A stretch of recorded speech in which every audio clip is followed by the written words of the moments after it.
Kannur railway സ്റ്റേഷനിൽ വെച്ച് ആരോഗ്യവകുപ്പ് മന്ത്രി വീണ ജോർജിന് നേരെയുണ്ടായ പ്രതിഷേധവും അതിനെ തുടർന്നുണ്ടായ വിവാദങ്ങളും കേരള രാഷ്ട്രീയത്തിൽ വലിയ ചർച്ചകൾക്കാണ് വഴി തുറന്നിരിക്കുന്നത്. KSU പ്രവർത്തകർ നടത്തിയ പ്രതിഷേധത്തിനിടെ മന്ത്രിക്ക് നേരെ വധശ്രമം നടന്നുവെന്ന CPM ആരോപണവും, എന്നാൽ പുറത്തുവന്ന ദൃശ്യങ്ങൾ ആ വാദങ്ങളെ എതിർക്കുന്നുവെന്ന പ്രതിപക്ഷ ആരോപണവും ഈ വിഷയത്തെ സങ്കീർണമാക്കുന്നു. കണ്ണൂർ റെയിൽവേ സ്റ്റേഷനിൽ വെച്ചാണ് ആരോഗ്യമന്ത്രി വീണ ജോർജിന് നേരെ KSU പ്രവർത്തകർ കരിങ്കൊടി പ്രതിഷേധം നടത്തിയത്. സർക്കാരിന്റെ വിവിധ നയങ്ങൾക്കെതിരെയും ആരോഗ്യവകുപ്പിലെ വീഴ്ചകൾ ആരോപിച്ചും നടന്ന ഈ പ്രതിഷേധം പെട്ടെന്ന് തന്നെ സംഘർഷഭരിതമായി. പ്ലാറ്റ്ഫോമിലൂടെ നടന്നു നീങ്ങുകയായിരുന്ന മന്ത്രിക്ക് നേരെ പ്രതിഷേധക്കാർ മുദ്രാവാക്യങ്ങളുമായി ഓടിയെടുത്തു. ഇതിനിടെ മന്ത്രിക്ക് നേരെ കയ്യേറ്റം നടന്നുവെന്നും ശാരീരികമായി ഉപദ്രവിക്കപ്പെട്ടുവെന്നുമാണ് ഭരണപക്ഷ കേന്ദ്രങ്ങളിൽ നിന്ന് ഉയർന്ന ആദ്യ പ്രതികരണം. സംഭവത്തിന് പിന്നാലെ CPM കണ്ണൂർ ജില്ലാ സെക്രട്ടറി MV ജയരാജൻ ഗുരുതരമായ ആരോപണങ്ങളുമായി രംഗത്തെത്തി. പ്രതിഷേധക്കാർ കറുത്ത തുണി കൊണ്ട് മന്ത്രിയുടെ കഴുത്തിൽ മുറുക്കി ശ്വാസം മുട്ടിക്കാൻ ശ്രമിച്ചുവെന്നും ആയുധങ്ങൾ ഉപയോഗിച്ച് പരിക്കേൽപ്പിച്ചുവെന്നുമായിരുന്നു അദ്ദേഹത്തിന്റെ വാദം. ഒരു സ്ത്രീ കൂടിയായ മന്ത്രിക്ക് നേരെ നടന്നത് ആസൂത്രിതമായ വധശ്രമമാണെന്ന് അദ്ദേഹം മാധ്യമങ്ങളോട് പറഞ്ഞു. ഇത് ഇടത് സൈബർ ഇടങ്ങളിൽ വലിയ രീതിയിൽ പ്രചരിപ്പിക്കപ്പെടുകയും പ്രതിഷേധക്കാർക്കെതിരെ ശക്തമായ വികാരം സൃഷ്ടിക്കുകയും ചെയ്തു. എന്നാൽ സംഭവത്തിന്റെ വീഡിയോ ദൃശ്യങ്ങൾ മാധ്യമങ്ങൾ പുറത്തുവിട്ടതോടെ കഥാതിന്തു മാറാൻ തുടങ്ങി. ദൃശ്യങ്ങളിൽ മന്ത്രിയുടെ തൊട്ടു പിന്നാലെ കരിനീല സഫാരി സ്യൂട്ട് ധരിച്ച ഒരാൾ ഓടുന്നത് വ്യക്തമായി കാണാം. ഇയാൾ മന്ത്രിയുടെ കഴുത്തിന് പിന്നിലൂടെ കൈയിട്ട് നീങ്ങുന്നതും ദൃശ്യങ്ങളിലുണ്ട്. ഇത് മന്ത്രിയെ ആക്രമിക്കാൻ വന്ന പ്രതിഷേധക്കാരനാണെന്ന് തുടക്കത്തിൽ ചിലർ പ്രചരിപ്പിച്ചു. എന്നാൽ യഥാർത്ഥത്തിൽ ഈ കരിനീല വസ്ത്രധാരി മന്ത്രിയുടെ സുരക്ഷാ ഉദ്യോഗസ്ഥനായ MS അഭിലാഷ് ആയിരുന്നു. പ്രതിഷേധക്കാർക്കിടയിലൂടെ മന്ത്രിയെ സുരക്ഷിതയാക്കി മാറ്റാൻ ശ്രമിക്കുന്നതിനിടെ അദ്ദേഹം നൽകിയ പ്രതിരോധ കവചത്തെയാണ് പ്രതിഷേധക്കാരുടെ മർദ്ദനമായി CPM നേതാക്കൾ ചിത്രീകരിച്ചതെന്ന ആരോപണം ഇതോടെ ശക്തമായി. കണ്ണൂർ റെയിൽവേ പോലീസ് രജിസ്റ്റർ ചെയ്ത FIR-ൽ ഗുരുതരമായ വകുപ്പുകളാണ് KSU പ്രവർത്തകർക്കെതിരെ ചുമത്തിയിരിക്കുന്നത്.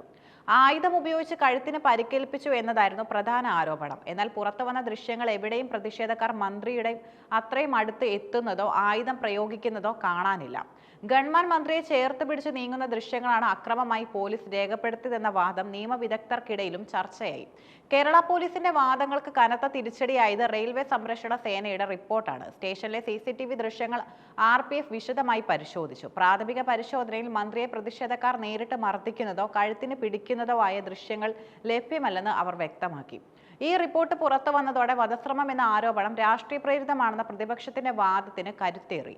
സംഭവത്തിന് ശേഷം മന്ത്രി വീണ ജോർജിനെ കണ്ണൂർ ജില്ലാ ആശുപത്രിയിൽ പ്രവേശിപ്പിച്ചു. മന്ത്രിയുടെ കഴുത്തിന് ക്ഷതമേറ്റിട്ടുണ്ടെന്ന് ജില്ലാ ആശുപത്രി സൂപ്രണ്ട് പുറത്തിറക്കിയ മെഡിക്കൽ ബുള്ളറ്റിൽ പറയുന്നു. തുടർന്ന് വിദഗ്ധ പരിശോധനയ്ക്കായി പരിയാരം മെഡിക്കൽ കോളേജ് സൂപ്രണ്ട് നിയോഗിച്ച മെഡിക്കൽ സംഘവും പരിശോധന നടത്തി.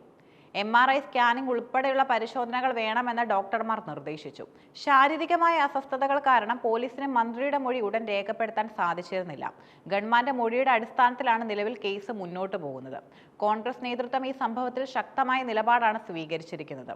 മന്ത്രിയെ ആരും മർദ്ദിച്ചിട്ടില്ലെന്നും ഗൺമാൻ സുരക്ഷ നൽകുന്ന ദൃശ്യങ്ങൾ വെച്ച് കള്ളക്കേസ് ഉണ്ടാക്കാനാണ് സർക്കാർ ശ്രമിക്കുന്നതെന്നും K സുധാകരനും VD സതീശനും ആരോപിച്ചു. ഇതിനെതിരെ വിശദമായ അന്വേഷണം വേണമെന്നും പോലീസിനെ ദുരുപയോഗം ചെയ്യുകയാണെന്നും അവർ പറഞ്ഞു. അതേസമയം മന്ത്രിക്ക് പരിക്കേറ്റത് യാഥാർത്ഥ്യമാണെന്നും അതിനെ നിസ്സാരവൽക്കരിക്കുന്നത് ജനാധിപത്യ വിരുദ്ധമാണെന്നുമാണ് CPM-ന്റെ നിലപാട്.